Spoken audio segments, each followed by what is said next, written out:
নমস্কার বন্ধুরা, রন্ধনের বন্ধন চ্যানেল থেকে সবাইকে স্বাগত। আশা করি তোমরা সবাই ভালো আছো, আমিও ভালো আছি। আজকে আমার আর একটা নতুন রেসিপি নিয়ে এসেছি, টমেটো সস ইতালিয়ান পাস্তা। তাহলে কি করে এই আমি টমেটো সস ইতালিয়ান পাস্তা বানাচ্ছি, তাহলে পুরো রেসিপিটা দেখতে থাকো কি করে আমি বানাই। স্কিপ না করে পুরো ভিডিওটা দেখার অনুরোধ রইল। সঙ্গে থাকো আর দেখতে থাকো কি করে আমি এই পাস্তাটা করলাম। আমি পাস্তার জন্য সব সবজিগুলোকে কেটে নিয়েছি।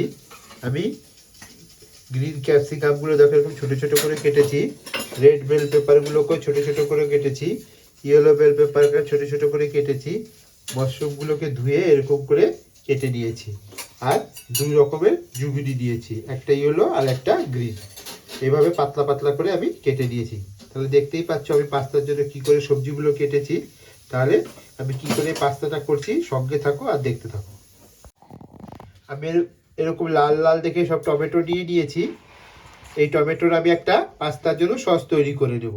তাহলে টমেটোগুলো ধুয়ে নিয়েছি, এবার কেটে মিক্সির জারে পেস্ট করে আমি এর সস তৈরি করব। আমি টমেটোগুলো সব পেস্ট করে কড়াইতে দিয়ে দিয়েছি, আর কড়াইটা আমি অন করে দিয়েছি। এর আমি এবার সসটা তৈরি করতে থাকবো। টমেটোর সসটা আস্তে আস্তে আমি তৈরি করে নেব। আর আমি একটা এরকম মিডিয়াম সাইজের পেঁয়াজকে ধুয়ে পরিষ্কার করে মাঝখান দিয়ে কেটে দু টুকরো করে নিয়েছি, এটা আমি সসের মধ্যেই দিয়ে দেবো। তাহলে দেখতে থাকো কি করে আমি এই টমেটো সসটা তৈরি করি। আমি এরকম একটা বাটার নিয়ে নিয়েছি, দেখো আমি এটা নন্দিনীর বাটার নিয়েছি। তোমরা যে কোনো আমুলের যে কোনো বাটার নিতে পারো। এটা হাফটা আমি দিয়ে দেবো। হাফ বাটারটা আমি এই সসের মধ্যে, এই সসটা তৈরি করছি তার মধ্যে দিয়ে দেব। এবার আস্তে আস্তে এটা হতে থাকুক। এবার একটা খুন্তি দিয়ে আমি এইভাবে লেড়ে দেবো। সসটা এদিকে তৈরি হতে থাকুক। যে সবজিগুলো কেটে নিয়েছি সেগুলোকে সটে করে দেবো। এই সাইডে আমি আরেকটা কড়াই বসিয়ে দিয়েছি। কড়াইটা গরম হলে আমি সাদা তেল দিয়ে দেবো, দিয়ে সবজিগুলো সটে করে নেব। তোমরা চাইলে এখানে সাদা তেলের জায়গায় অলিভ অয়েলও ইউজ করতে পারো। আমার কাছে অলিভ অয়েল নেই, তাই আমি সাদা তেলেই রেসিপিটা করব। আমি কড়াইতে সাদা তেল দিয়ে দিয়েছি, তেলটা গরম হলে সবজিগুলো দিয়ে দেবো। সসটা এরকম মাঝে মাঝে নেড়ে দিতে হবে।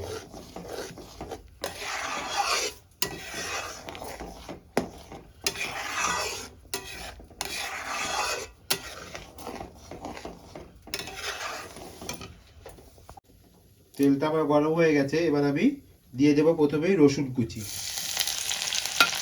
চাইনিজ মানেই রসুন দিতেই লাগবে, নাহলে তার ফ্লেভারটা আসবে না। এবার আমি সব সবজিগুলো দিয়ে দেবো।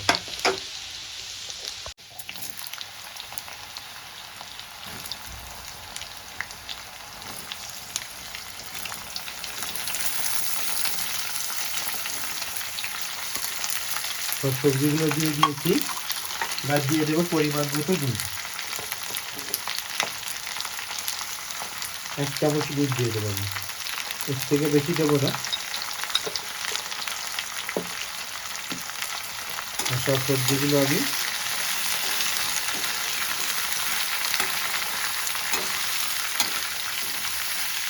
রেডি করে নেবো।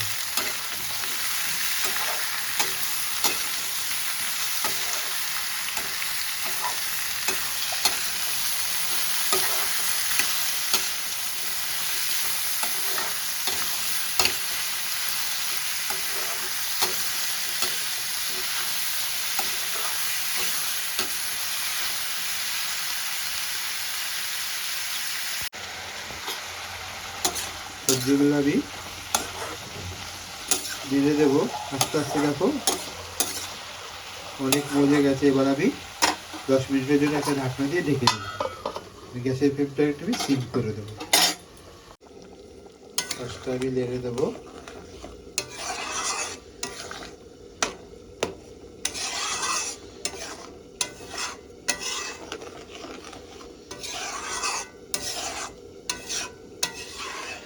সসের মধ্যে আর কোনো নুন কিছু দিতে হবে না, কারণ বাটারে নুন থাকে, তাতেই হয়ে যায়। আর সবজিগুলো যে আমি বানাচ্ছি তাতেও আমি নুন অ্যাড করে।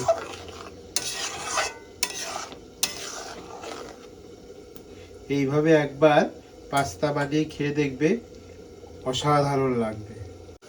5 মিনিট হয়ে গেছে, এবার আমি ঢাকনাটা তুলে দেখে দেবো। দেখো সবজিগুলো আমার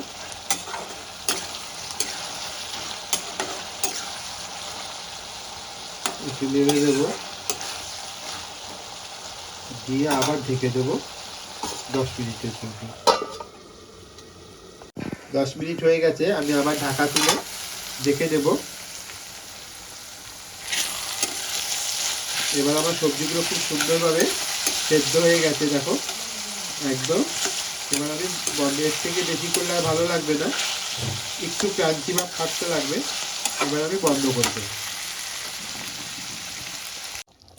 সসটা দেখো আমার রেডি হয়ে আসছে, পুরো এরকম হয়ে যাবে। টেক্সচারটা দেখতে পাচ্ছ কেমন হয়েছে, ঠিক এমনই টেক্সচারটা হবে। পুরো জলটা, আমি কিন্তু কোনো জল ব্যবহার করিনি যখন পেস্ট করেছি বন্ধুরা, আমি একদম এমনি মিক্সির জারে পেস্ট করে নিচ্ছি। টেক্সচারটা ঠিক এইভাবে হবে, এর মধ্যে কিন্তু কোনো জলের ব্যবহার করা যাবে না। এর টেক্সচারটা পুরো এরকম থাকবে। পাস্তাটা আমি বয়েল করে নিয়েছি, দেখো কি সুন্দর বয়েল হয়েছে, দেখতেই পাচ্ছ একদম সফট হয়ে গেছে। একটা ভেঙে আমি দেখিয়ে দিলাম। এবার আমি এই পাস্তাগুলো এই সবজির মধ্যে মিক্স করে দেব। আমি গ্যাসটা আবার অন করে দিয়েছি, এবার আমি পাস্তাগুলো দিয়ে দেবো। যে পাস্তাগুলো আমি বয়েল করে নিয়েছি, পাস্তাগুলো ঠিক এইভাবে বয়েল করে নিতে হবে। এবার আমি মিক্স করে দেব সবজিগুলোর সঙ্গে, পাস্তাটা আমি মিক্স করে নেব।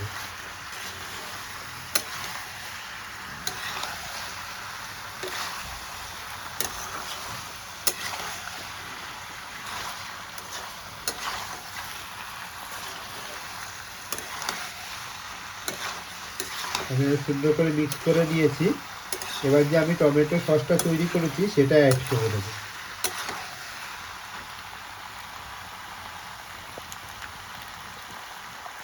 আমি যে সসটা টমেটো তৈরি করেছি সেটা দিয়ে দিয়েছি।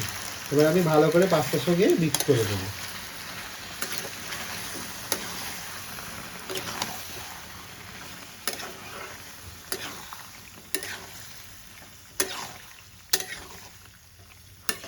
আমাকে আরেকটু টমেটো সস দিতে হবে, কম হয়ে গেছে, আমি আরেকটু অ্যাড করে দেবো। পুরো পাস্তাটা আমার রেডি হয়ে গেছে। এবার আমি এরকম চিজ দিয়ে দিয়েছি, তোমরা যদি গ্রেটেড বালা পাও সেটাও গ্রেট করে দিতে পারো। আমার কাছে ঘরে এটাই ছিল, এটাকে আমি ছোটো ছোটো টুকরো টুকরো করে ছেড়ে উপর থেকে দিয়ে দেবো। চিজটা খুব মাস্ট পাস্তার জন্য।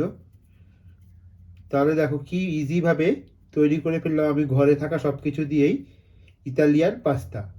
আশা করি আজকের রেসিপিটা তোমাদের ভালোই লাগবে। যদি ভালো লেগে থাকে তাহলে অবশ্যই লাইক কমেন্ট শেয়ার করতে ভুলো না। এবার আমি সুন্দর করে মিক্স করে নেব।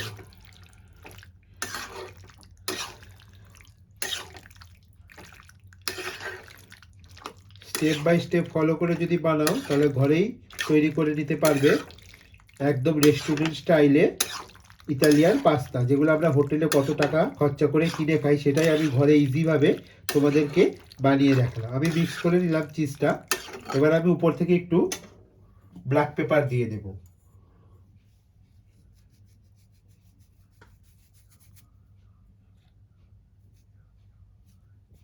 রেডি হয়ে গেল আমাদের ইতালিয়ান পাস্তা। এবার আমি একটা ডিশে সার্ভ করে নেব।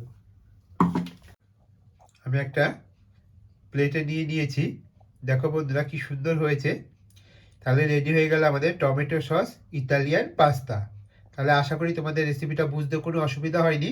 তাহলে এইভাবে বাড়িতে বানিয়ে একবার হলো কমেন্ট বক্সে জানাতে ভুলো না কেমন হয়েছে।